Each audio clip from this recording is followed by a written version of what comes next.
Welcome to the First Unitarian Fellowship of Nanaimo. My name is Catherine Hazel, and I am your service leader for this morning. Whatever your ethnicity, theological belief, gender, sexual orientation, age, and everything else that makes you who you are, please know that you are warmly welcome in our community. If this is your first time with us, a very special welcome to you. If you are joining us online, please consider sharing your contact information with us so that we can keep in touch. We have a wonderful website, ufon.ca, and invite you to check it out for more detailed information about who we are, the services we offer, and how you can connect with us. We acknowledge today that we meet on the unceded traditional territory of the Snuneymuxw First Nation. As Unitarians, we are committed to the work of reconciliation required to address the harm done to all Indigenous peoples and their cultures by non-Indigenous peoples. We have much to learn from the Indigenous perspective, that the earth is the source of all life and that our responsibility is to honor and care for it. It is time now for today's announcements. Thank you to Brian Short, who is dedicating these flowers to Mi'kmaq, whose final day was March 10th. And from the board and the COVID task force, in light of the latest provincial health orders, the Nanaimo Fellowship has decided to keep our Sunday service at 50% capacity, or 50 people. We have been operating at 25% capacity, or 25 people up to now.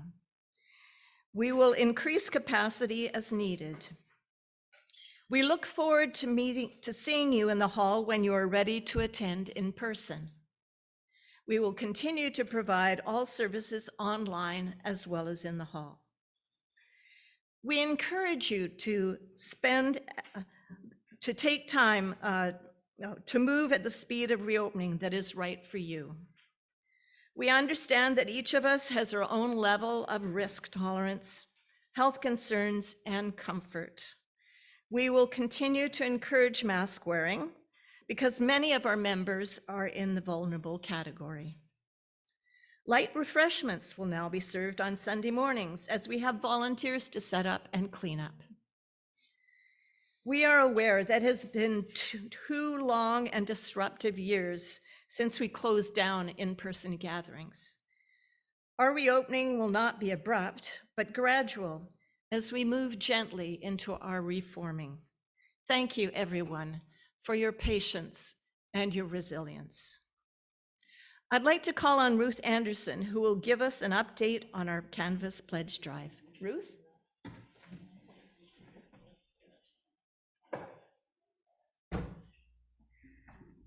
Hello, hello, hello. We had our Canvas kickoff last week, and the Canvas is when we ask friends and members to make a pledge of financial support for the community for the coming church year. And I would like to ask Francis to bring up our Canvas goal here. And so after 1 week of our Canvas drive, we have, please click, Francis. We are 60% of the way to our goal, and we have another few weeks. So excellent. Let's keep this going. Thank you very much, Francis, for the good assistance. And back to Catherine.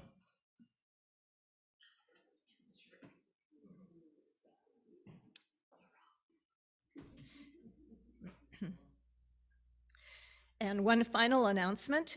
The Spiritual Exploration Program for Children and Youth will not be meeting through spring break.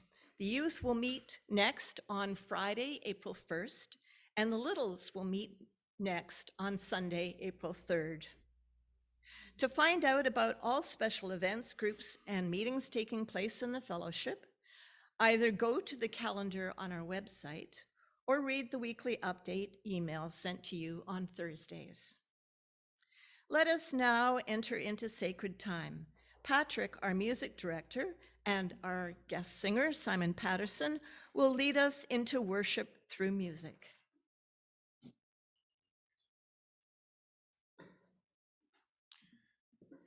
So I'm delighted to welcome once again our guest singer, my friend and colleague, Mr. Simon Paterson. We're going to sing number 1064 in our Blue Songbook, Blue Boat Home. Thanks to Francis for showing the lyrics on the slides.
Sun, my sail, and moon, my rudder, as I ply the starry sea, leaning over the edge in wonder, casting questions into the deep, drifting here with my ship companions, all we kindred souls, making our way by the lights of the heavens in our beautiful blue boat home.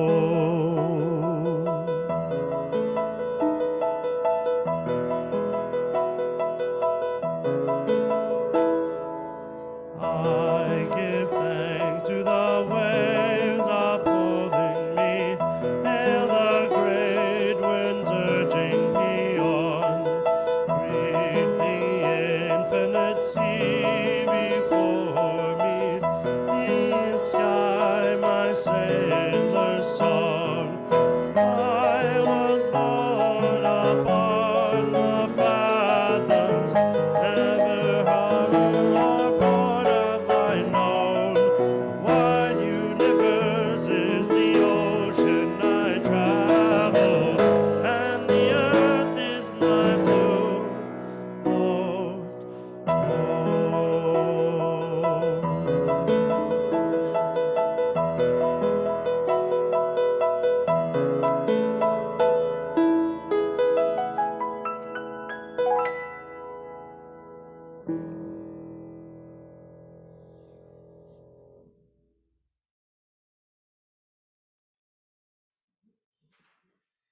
Thank you, Simon. I think so many of us love that song because it invokes in us that cellular connection to our home, the earth, our beloved planet. But the song resonates, I think, in another way as well. It reminds us of the journey that we're all on with our companions in the boat together, sailing through the universe. Peter Mayer, who is the one who composed that, wrote the lyrics to it, I think he actually names in this beautiful way our lives. He says, in the company of companions, we are each on a personal journey and a collective journey. All of us together and alone in this infinite sea of the universe, alone and together in the universe. Our theme this month is creative writing and the art of hidden wisdom. And today we are reflecting on the writing of our own stories and what might be hidden wisdom in our own stories. And I'm going to begin with an ambiguity, or the merging of our stories, the blurred lines where my story overlaps with yours and yours with mine, or in this case, where our story overlaps with other people's stories. I cannot help, and I'm sure many of you neither can, be caught up in what is happening in Ukraine. Individual stories of heroism and victimization flood the news. I feel triumph for the 11-year-old boy who walked by himself across the country with the telephone number of his relatives in Poland written on his arm by his mother, who could not go with him. And that triumph, but the anguish floods my body as these stories blur into my story.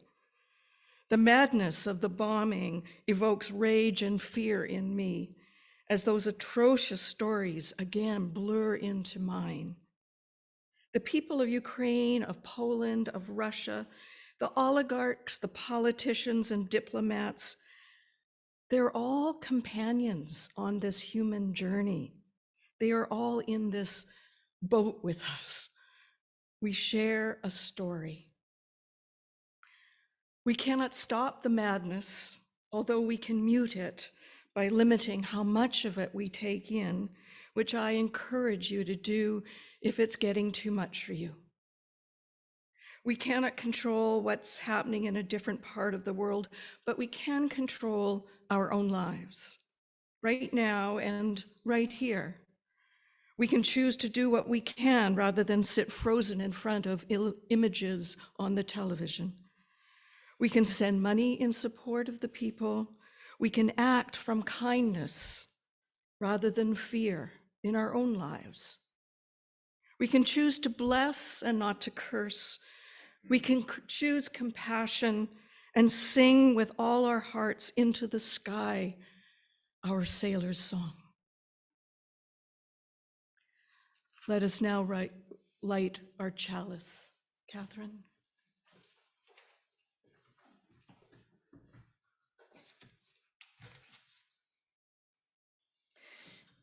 Join me in saying our chalice lighting words. We light our chalice flame to remember the many who are suffering throughout the world, and for the resilience we all need to live our lives with hope and courage.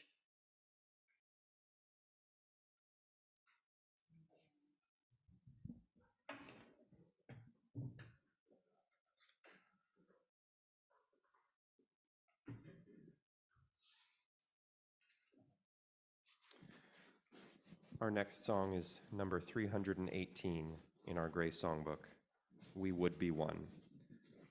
Thanks again to Francis for the lyrics slides.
Good morning, everyone. My name is Linda, and I was asked recently by my friend Brenda, chairperson of the board here at the fellowship, if I would say a few words about what this community means to me. Although I'm a relatively new member with not a lot of knowledge of Unitarian history and beliefs, I agreed. It seems fitting that for me it was music and singing that drew me to the Unitarian Fellowship. In the summer of 2018, I attended a 3-day workshop at the Haven on Gabriola Island, where I met Leah Hokanson. Leah was the facilitator of the workshop, and I was so impressed with her as a person, her humor, her warmth, and as a music teacher that I asked if she had a choir in Nanaimo that I might join. She said yes, but unbeknownst to me at the time, she was speaking of the Unitarian Choir, otherwise known as the Fufonics, and that she was the music director of the fellowship at that time. And Patrick is now the lovely current music director. Although I've been a practicing Buddhist for over 30 years, and I think of myself as a spiritual person, I was a little nervous about joining a structured religious organization. Something about sitting in pews seemed daunting. Fortunately, the hall doesn't have any pews, and it felt very different from other church experiences I'd had. The atmosphere was warm and welcoming, and I soon felt comfortable and accepted. I began showing up faithfully at 9:30 on Sunday mornings, sometimes a stretch, and discovered that laughter was a big part of our rehearsals. Staying to sing during the service, I got to listen to the wisdom, grace, and poetry of Reverend Debra's offerings, and to hear delightful children's stories that I could later share with my own granddaughters. I found that most of the values that Unitarians subscribe to resonated deeply with my Buddhist practice and beliefs. I was most impressed with the warmth and kindness that I felt from everyone I met, to say nothing of the treats after the service. Acknowledging that what an incredible privilege it is to live on this beautiful island in comfort and relative safety, given the trauma and devastating loss that so many around the globe are suffering at this time. I'm grateful for all that this community provides. I believe that what we shine the light on gets brighter. What we appreciate appreciates, and what we are grateful for grows. And that it is gratitude that redirects our minds toward happiness, despite all the darkness and pain that we're inundated with in the media. I feel blessed to be part of a community of like-minded people who strive to bring healing to each other, the environment, the community at large. And it is from this place of deep gratitude that I will be making a financial donation to the fellowship during this month of canvassing. And I encourage everyone to give what you are able to give, in the belief that generosity begets generosity and that we all benefit. Thank you. Thank you for listening.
I think it goes without saying that as we live our lives, we're each writing our own story, and that we are the main character in this story.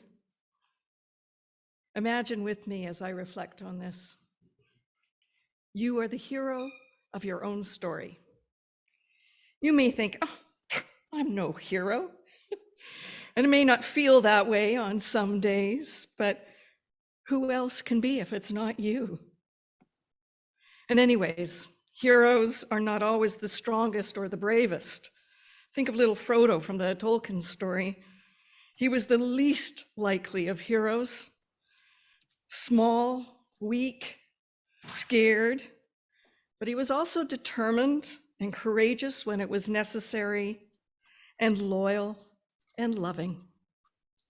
So like us, perfectly imperfect, a beautiful, flawed hero of our own story. Imagine, if you will, that your whole life right now is a book that you're reading, a very good book. If we use the classic hero's journey story structure, our day is the hero's journey. And in this day, we are leaning into wonder. We are greeting the infinite sea before us. We are casting questions into the dark, singing the sailor's song, and making our way by the lights of the universe. And we may be struggling, and we may be sad, we may be lost, we may be determined, and we may be needing comfort. And who are our companions on this journey? Well, obviously everyone who is here this morning is. Who else have you written into your story? Think to yourself right now, on the 10 fingers you have on your 2 hands, what are 10 people that are in your story right now? And just think them to yourself.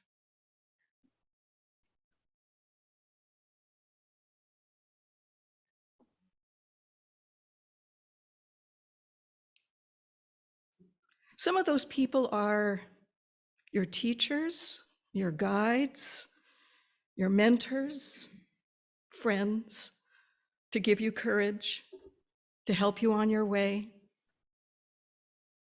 And on the hero's journey, there is always at least one challenge to surmount. Sometimes it's a person, sometimes it's an event, or even it could be a place. And to yourself. Though if you're anything like me, there's been more than one challenge in the story, but name just one right now that's happening in your story. And now everything you see around you, me and all the others in the room, and each of the objects around you are there for a reason. Take a moment now and notice the setting of your story. The setting is part of the atmosphere of your story. And to yourself now, what's one word to describe the atmosphere that you're creating in your story this morning?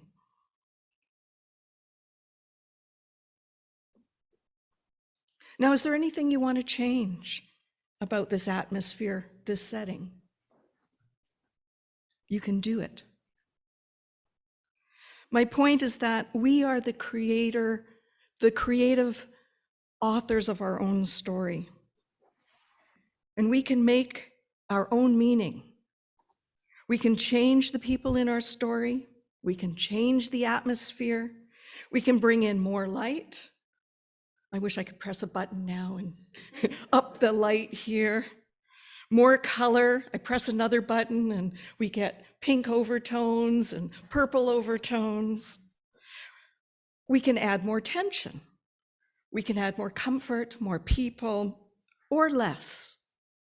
If you've written yourself into a cage, write in the escape hatch and use it. One thing I've learned about my own creativity is that I often discovered that there is hidden wisdom in my creations that I didn't even realize that I had put in. This wisdom waits for me to discover it, or waits until one of my companions on the journey helps me see it. Now, one last question. As you reflect on the book of your life that you are writing, do you notice a theme? Is there a thread running through the chapters? Maybe it's a question, a passion, a struggle that you return to many times in your life. For little Frodo, his theme was believing in himself, and he was tested many times. His strength was tested, his courage was tested to the very limit of what he thought capable, and he found he was able to save the world. For myself, I notice that I grapple with the theme of finding my own voice and of trusting in myself. And hidden in that search is the bigger theme of trusting in love. And I mean capital L love, the universal love. Your theme might be that, or it could be something different. Healing, or releasing your creativity, or finding and understanding forgiveness. The song Simon is about to share with us now comes from the musical Company by Stephen Sondheim. The character is a young man who's not quite ready to know what it is he's yearning for. His friends can see that he too is afraid. His friends can see that what he is afraid to see. So they encourage him to keep going. And the song is his journey into realizing a new story that he wants to write, a new direction in his life.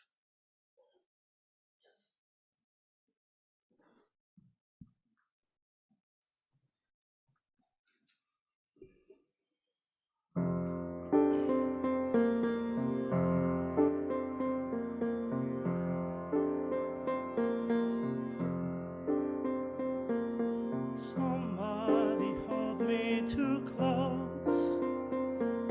Somebody hurt me too deep. Somebody sit in my chair and ruin my sleep and make me aware of being alive. Being alive. Somebody need me too much. Somebody know me too well. Somebody pull me up short and put me through hell and give me support of being alive. Make me alive. Make me alive. Make me confused.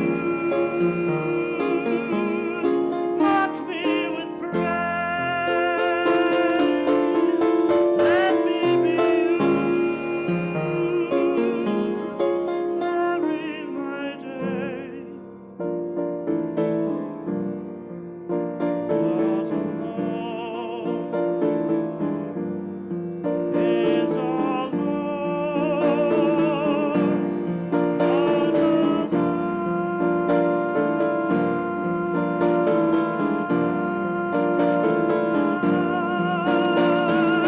Somebody crown me with love. Somebody force me to care. Someone who always comes through. I'll always be there, as frightened as you, to help us survive. Being alive. Being alive. Being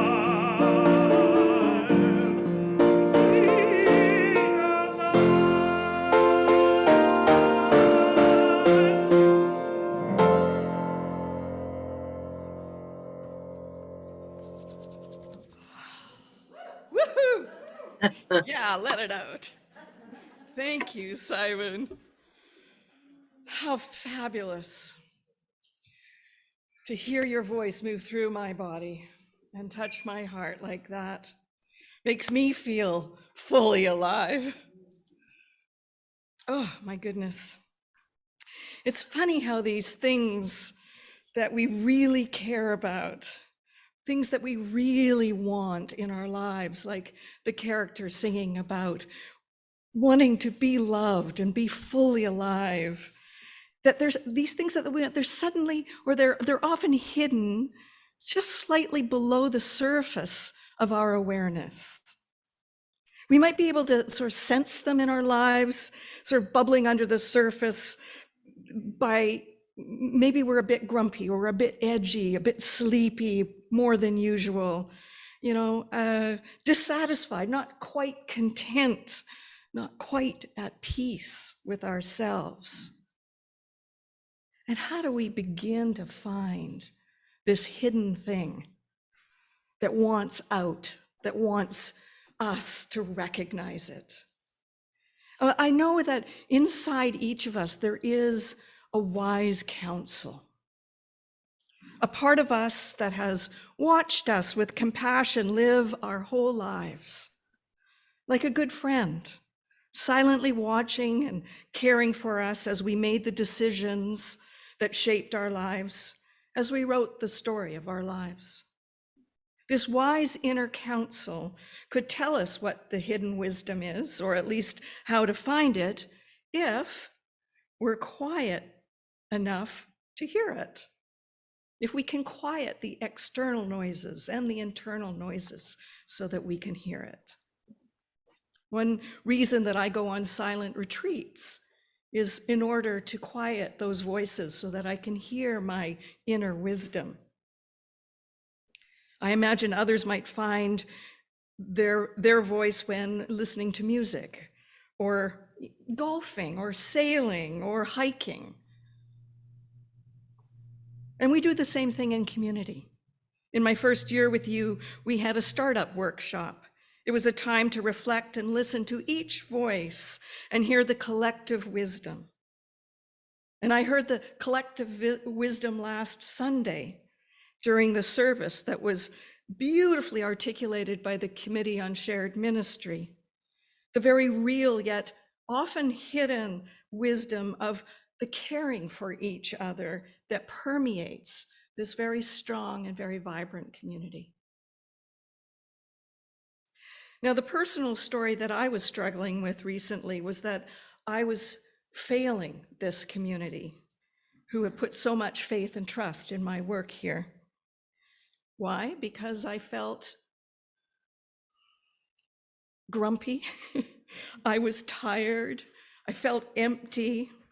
I thought it was partly due to what we've all been dealing with in the world, the COVID and everything else, partly due perhaps to my age and how long I've been working in this life, partly the nature of this very wonderful work. I thought I needed to take a long break to retrieve my energy. So I talked to the board about it, and they very generously responded. And it was clear that they cared about my health and at the same time wanted to take care of the fellowship community by taking care of the minister who takes care of them. You have a very wise and dedicated board. I reflected on their generous offer of support for me and the health of the congregation. I listened to my inner wisdom, and I sought both personal and professional counsel. The journey led me face to face with my greatest fear. It's funny how our wisdom is often hiding behind some fear. Remember that Robert Frost poem, 2 words, 2 roads diverged in a yellow wood, and sorry I could not travel both, and being one traveler, long I stood. One path known, one path unknown because untraveled, and so some fear arises from that unknown. 2 years ago, this weekend, we closed down the fellowship to in-person gathering, having absolutely no idea how we were going to not lose our connection to each other. And we were so afraid. We were afraid of the virus and catching it, what its impact would have on our families, on our healthcare system, our lives. We were afraid that this fellowship would just dissolve. But here we are. Here we are. We've learned an incredible amount about our world and ourselves, our flexibility, our responsiveness, our creativity, and the fellowship is as strong, if not stronger, than it was March 15th, 2020. Now, when fear comes into your story, it's not a sign that you should stop, not unless it's a real and tangible threat, like a bear. Fear can simply be a sign saying, pay attention. There's a lot of available energy in this direction. So as I stood at the threshold of two roads diverging, one of them was especially scary. So I paid attention to that fear. The wisdom in the fear was that I actually wasn't burnt out. I was ready to retire from this work, this life, this act of serving and loving called ministry. So let's take a breath together. I imagine you're having a reaction to what I've just said. I am going to retire from ministry. And it's not because you've done anything wrong. It's because this is what is right for me. And I'm not leaving right away.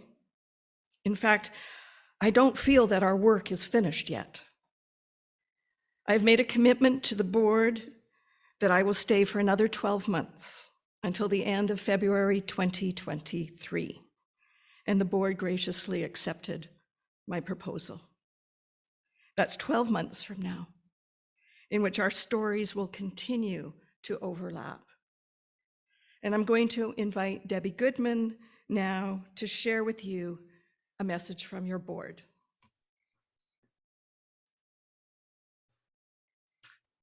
Hi, everyone. And thanks, Reverend Debra, for inviting me to participate in today's service. For those who are recent arrivals to the Nanaimo Unitarian community, my name is Debbie Goodman, and I'm a longtime member who currently serves on our board. Reverend Debra's communication this morning that she will be retiring from ministry in February of next year has likely come as a surprise to each of you, and not a welcome one. I've been looking at your faces in gallery mode. When I learned of Reverend Debra's decision earlier this month, I was sad. I don't know that I will ever not be sad about this transition, but with time, I'm adjusting and adapting. The first stage of adapting to the news has been to feel grief and process my sorrow. This morning's service is entitled Writing Your Own Story. In my story about Reverend Debra and our fellowship, the one that existed in my head, Reverend Debra's ministry was immortal, and we all lived happily ever after. I've been a member here since 2009, and having Reverend Debra as our minister these past 3 years has felt like a dream come true. If I ruled the universe, this dream would never come to an end. My second stage of adjusting and adapting has been to talk to Reverend Debra and my fellow board members. I think I'm what is called an external processor. Talking things through, asking questions, and listening to others helps me process my feelings and thoughts. I hope you will all give yourselves the gift of a few days to process the news in whatever way works for you. Maybe that will be by talking with others, asking questions of Reverend Debra or one of our board members, or by taking a long walk and breathing deeply. Now I'm in stage 3, looking to the future and asking myself what the next chapter will be for our community. I'm not sure what story we will write, but here are some things I do know. We are in the strongest position we have ever been in searching for a new minister, even stronger than when we recruited and hired Reverend Debra. Our finances remain rock solid. Our weather shelter is an essential community service for Nanaimo. It has been for years. We pivoted rapidly to online meetings and services when COVID began, and so we have not lost members, and we have remained connected as a community. Unlike most small congregations, we have our own building, which we now own debt-free. These are all great blessings and important assets. But most importantly, Reverend Debra has given us the great gift of 1 year's notice prior to her departure. This is unusual and extraordinary. I am very grateful to her for this. A year of notice gives us the opportunity to undertake the search for a new minister while we still have the support of our current minister. This will be of great benefit to our members, staff, and leaders as we go forward. And it allows us to commence the search process with the clarity, intention, and focus that will require. With this gift, and with some collective effort, I believe we will find the right person to help us write the next chapters of our story. This small but mighty fellowship has endured and thrived for over 60 years. We've done so through the collective wisdom, generosity, and shared efforts of ordinary people with a shared sense of purpose. May we do so once again and continue writing our own story. I can't wait to read the next installment. Thank you.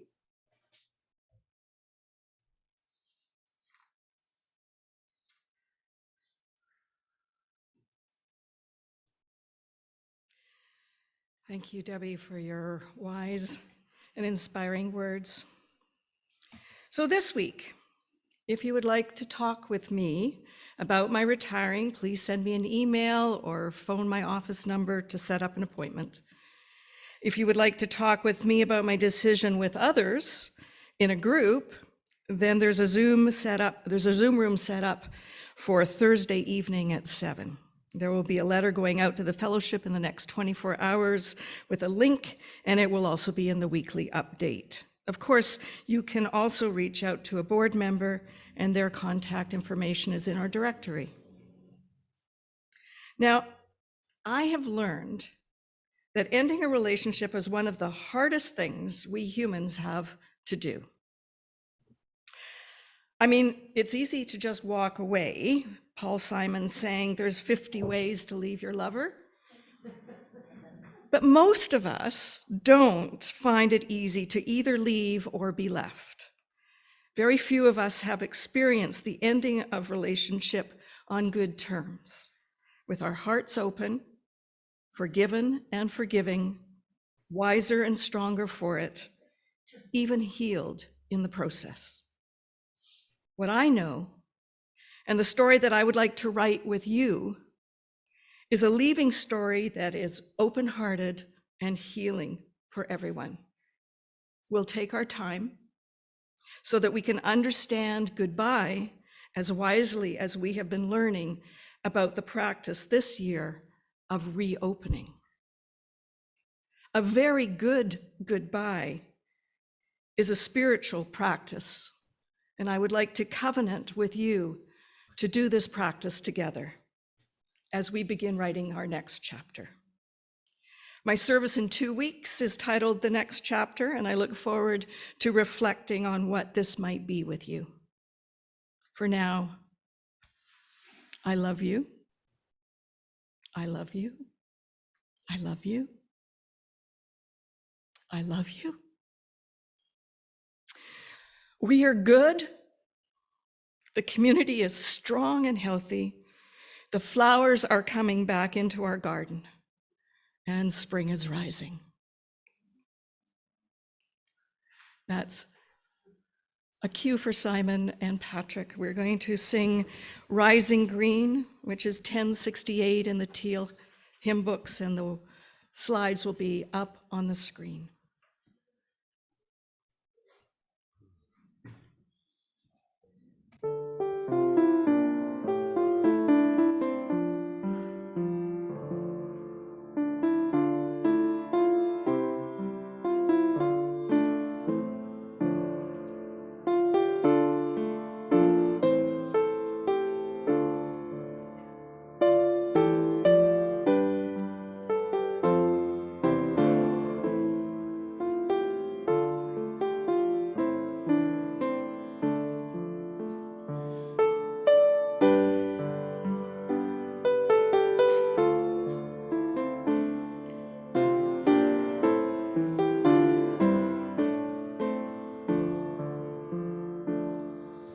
My blood doth rise in the roots of yon oak.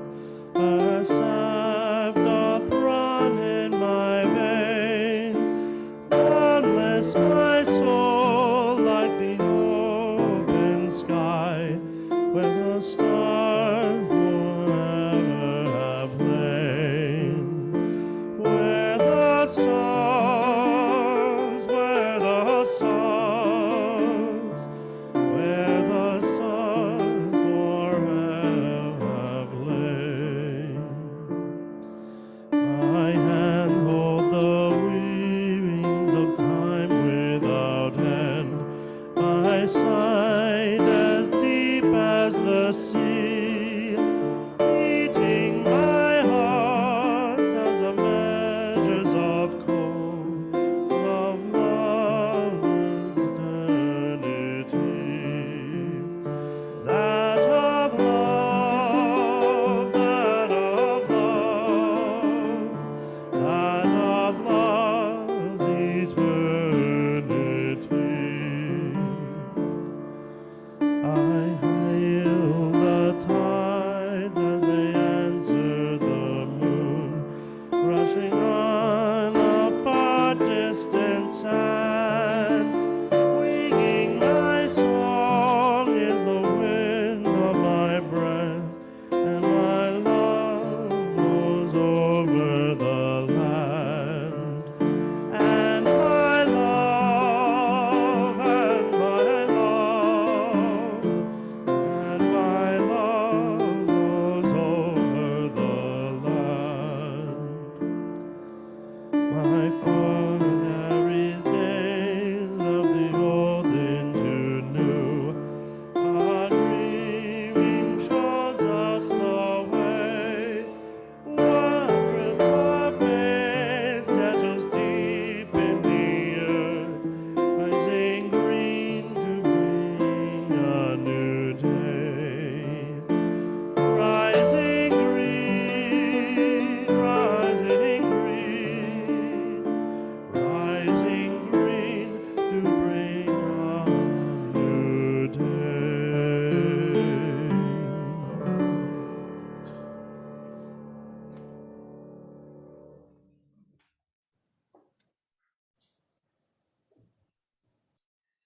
The Greening Tree Project is your opportunity to tell us your stories about what you have done for climate action. Anything counts. The stories can be a minute long, and we can do a couple of people a week. We also encourage you to do more than one story or one action over the course of the year.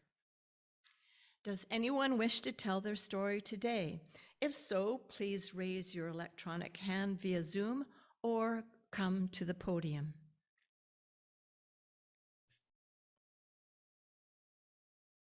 Oh, Did you call Debbie, on go me, ahead. Jane? I did. I just realized I was muted. That's okay. I can was see lip Debbie. reading. I was reading your lips. So the final song about the sap rising green was very appropriate. Many of you know we built a new home on an acre of land. So now we have, the home's almost finished, but we have a lot of landscaping to do. And we got our Our first big installment from Green Thumb Nursery, we bought 19 little fruit trees. So we're going to have apples and pears and cherries and plums and peaches and nectarines. I may be forgetting something. That's just the first installment. There will be many more, but we're feeling the call of spring and we're really excited about all the food we hope to grow on this land and share with all of you. Yes, I'm looking forward to the nectarines.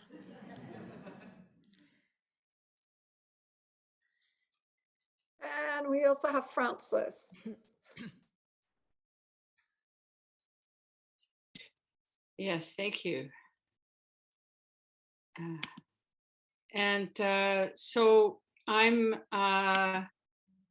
wanting to put in a leaf because I've been getting quotes for a heat pump the last couple of weeks.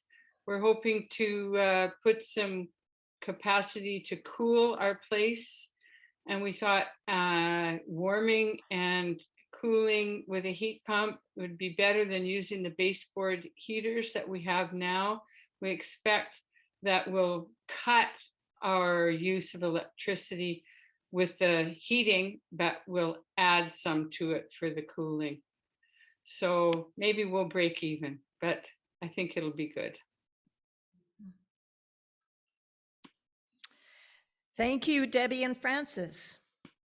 You might feel like your leaf is just a tiny flutter in the wind, but it will help strengthen your tree, and our tree will help build a forest towards a just, safer world for all.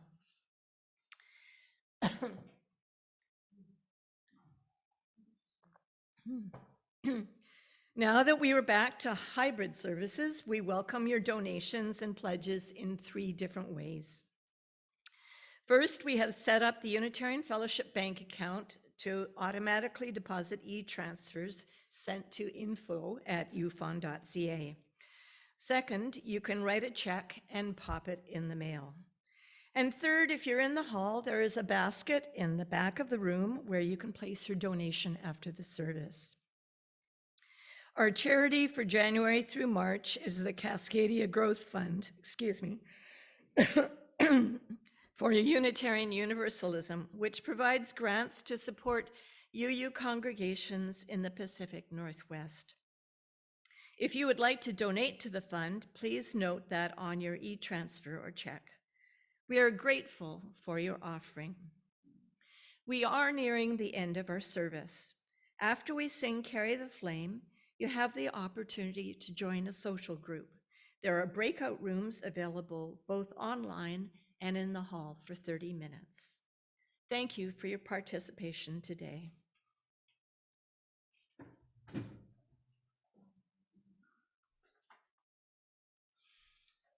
My closing words this morning, remember in the story that you are writing that you are the hero. Seek the hidden wisdom in the pages that you are writing. Listen to the world as it reflects back to you what you need to remember. Look for the clues around you for the next direction to turn. Notice who is standing beside you. They may be about to reveal to you the very thing you yearn for. Everything you need is available to you. Everything. Look, listen, pay attention to being alive.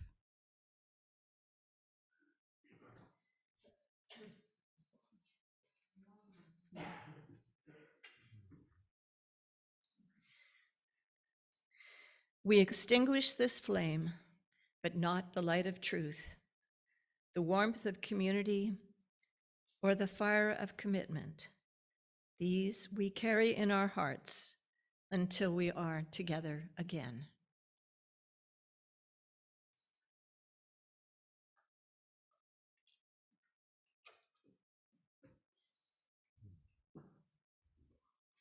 All right.